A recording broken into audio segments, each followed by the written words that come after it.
So I bounced around a fair amount on which book to pick for my leadership book, and I finally settled on this one, which is called "Why They Can't Write" by a guy named John Warner.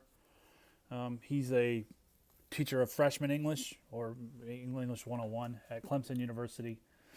Um, and I think there's a lot of principles in here that help both as a classroom teacher but also as a leader, depending on whatever situation you find yourself in. So I want to start, the first part is he has a quote in there from John Dewey from 1897 that I think is really helpful for us in the work that we're trying to do. So the quote is this. Dewey said, "I believe education is a process of living, not preparation for future living." And if you think about a lot of the times in both leadership situations and teaching situations, we're saying to students, this will help you down the road, right? Whether that road is a month away, 10 years away, whatever. And what Warner's saying in the book is you have to actually make things real time, right? That the skills that a student is building as he or she learns to write need to be immediate. They need to feel what it feels like to work and become a better writer. And so the metaphor that he uses, which I think is really helpful, is that of a person learning to cook, right? Or a chef to be. And so I'm going to walk through all 5 or 6 aspects of that, and then we'll tie it into leadership and writing or teaching, if you want to look at it that way. So the first thing you have to have as a cook or as an aspiring chef is access to fresh and good ingredients, and enough of those to do the recipe several times in case it doesn't work, right? And then the second one is access to the stuff that you need, right, to actually do the cooking, right? Mixing bowls, an oven, whatever else, knives, whatever else you might need that's necessary, the necessary equipment. The third one is you need appropriate help from other people, right? So you need that ability to, hey, call, I'm doubling this recipe. Should I double this? Can I use this kind of flour instead of that? Whatever. Number 4, you need sufficient time to plan the meal before you ever cook it, right? So thinking about, I'm going to do this first and then this, and I got to heat that up, and then we'll mix this. That all takes time, right? Do you have enough sufficient time to do that? And then number 5 is sufficient time to execute the actual meal while you cook it, right? So I'm going to do this first, then I'm going to add this in, and that whole. Do I have enough runway really to do this? And then last but not least, we have to have diners who anticipate the meal. And if you have those 6 things, then an aspiring chef has a much greater chance of learning to become an accomplished cook. And so if you think about those 6, this is a really good sort of baseline for what Warner's talking about when it comes to either leadership or teaching. 1 through 3, if you look at that list, have to do with the resources, right? Does the person have what they need to actually do the job? All right. 4 and 5 have to do with the time or the space that we give people to do what we're trying to do. All right. Specifically time in this case, but you could also think about it as space.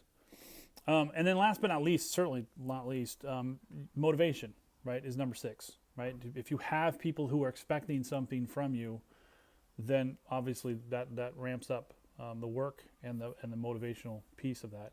As leaders, if you think about those 3 aspects and starting to limit or constrain any of those 3 aspects, that's when work products or service or whatever commitment, whatever you want to say, goes down, right? So start to take away resources from people, and we're going to see a drop. Start to restrict the time in which people get an opportunity. In this case, students writing, that writing quality is going to go down, right? Take away the motivation, right? I'm the only one that's going to read this. You're not going to share that. You're not going to have to share this with a peer, whatever. And you can also see things go down. So there are 2 other aspects to Warner's book that I think tie into leadership that I think are really critical. And you're going to do this is the interactive part of the video. Make sure you got a little piece of paper. You're going to practice the first one. We're going to give you an opportunity to mess with this. So make sure you got a piece of paper, and here's your instruction. Okay. On that piece of paper, write down the instructions for making the perfect peanut butter and jelly sandwich. All right? Instructions for making the perfect peanut butter and jelly sandwich. All right, go ahead and stop the video and then come back and we'll talk about what you have in front of you once you've done that. All right, so I'm assuming you've got a set of instructions. Here's what I want you to do. Pretend that you switched with somebody else, all right? And your job now is to take their instructions and go and create the peanut butter and jelly sandwich that they imagined that you would do.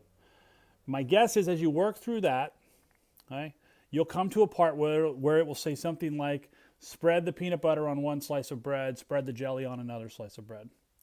But here's the critical thing. Your job is you have to do exactly what the instructions say.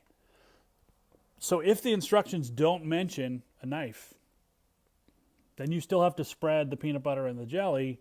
You don't get to use a knife because they didn't put that in the instructions. Does that make sense? And this is a classic example of what Warner would call a pothole, right? So he says one of the biggest mistakes we make as either leaders or teachers is we try to shorten the learning curve.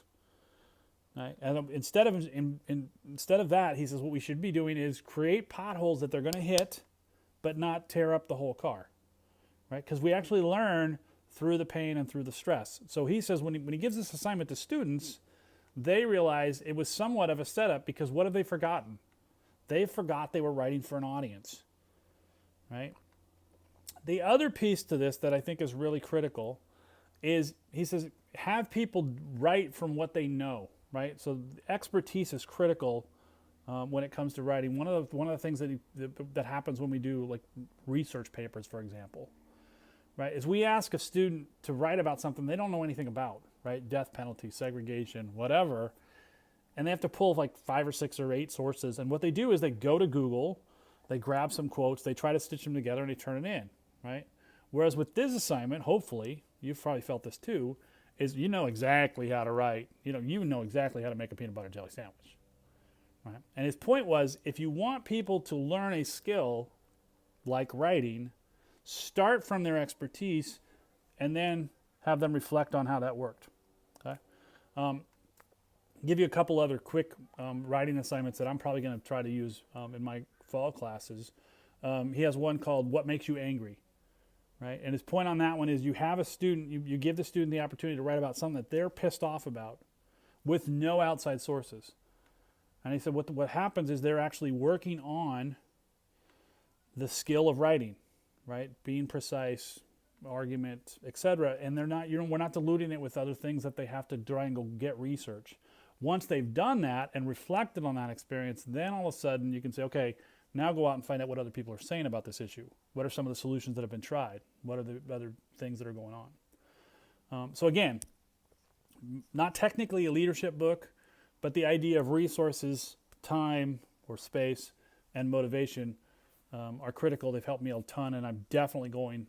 So I've had a couple classmates ask. I would definitely recommend reading it if you're a classroom teacher at almost any level. And it's definitely going to help me coming in both next year as a teacher and even this year, this summer as a fielding student. Thanks for your time.